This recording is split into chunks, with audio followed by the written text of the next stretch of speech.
আজকে আমার একটা ভুলের জন্য আমি কলেজের এক্সামটাই দিতে পারলাম না। তো হ্যালো গাইস, কেমন আছো? তো আজকে ছিল আমার কলেজে ইন্টারনাল এক্সাম আর আমি অনেকটাই লেট করে ফেলেছি। তো ফটাফট উঠে আমি পেট্রোল পাম্পে চলে গেলাম, ফিউল আপ করে আমার একটা বন্ধুকে তুলে সোজা চলে এলাম কলেজের দিকে। তো আমি তো ভাবছিলাম মনে হয় আর আজকে মনে হয় পরীক্ষা দিতে পারবো না, টাইম ওভার হয়েই এসেছিল।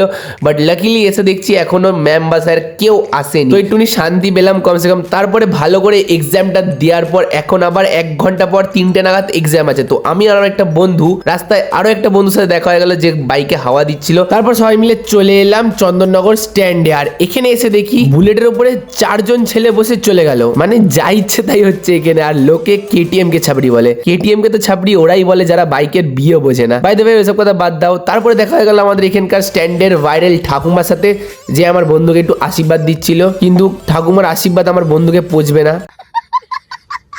তারপরে সব বন্ধুরা মিলে এদিকে একটু হাঁটতে এলাম আর এখানে একটা ইউনিক ডাস্টবিন দেখতে পেলাম। মানে তুমি নোংরাটা ডাস্টবিনের মধ্যে ফেলো কি বাইরে, আলটিমেটলি ওটা বাইরেই পড়ে যাবে। মানে ইউনিক সিস্টেম আমাদের ওয়েস্ট বেঙ্গলের।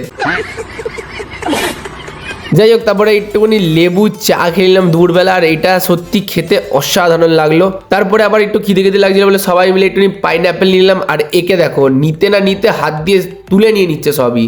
हराम का खा खा कर और शराब पी पी कर गैंडा बन गया है तू। তাই জন্য আমি ওকে আর না দিয়ে পুরোটা একাই খেয়ে নিলাম। যাই হোক, তারপর আমি আর আমার বন্ধুরা চলে গেলাম কলেজের দিকে আবার। তো এখানে এসে আমাদের দুজনকার আবার খিদে পেয়ে গেল। তো ক্যান্টিনে গিয়ে সোজা একটু লুচি আর ঘুগনি খেয়ে নিলাম। আর একে দেখো খাওয়া দাওয়া হয়ে গেল, ক্লাসরুমে এসে শুয়ে পড়লো। মানে আরেকটা এক্সাম বাকি আছে, কোনো টেনশনই নেই। মানে লেজেন্ড লোক সব।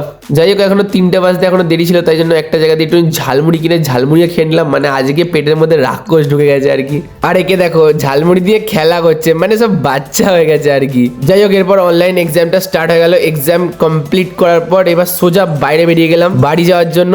তো আমি যে বন্ধুটার সাথে এসেছিলাম তার সাথে চলে এলাম চুচুড়া স্পাইসিতে রোল খাওয়ার জন্য। হ্যাঁ, এবার কেউ সত্যি কমেন্ট করে রাক্ষস ঢুকে গেছে পেটে, খিদে পাচ্ছিল ওরও আমারও, তাই জন্য খেলাম। বাট রোলটা ভাল লাগলো না, একদম ডিসঅ্যাপয়েন্টেড হয়ে গেলাম। যাই হোক, এটা খেয়ে এখন যাই বাড়ির দিকে। তোমাদের ভিডিওটা যদি আজকে ভালো লেগে থাকে তো সাবস্ক্রাইব করতে ভুলবেন না, আর লাইক করতে একদমই ভুলবেন না। আর ইনস্টাগ্রাম আর ফেসবুক দিয়ে যদি দেখে থাকো তো ফলো করতে ভুলবেন না। দেখা হচ্ছে কোনো নেক্সট ভিডিও লাগে, ততক্ষণের জন্য টাটা।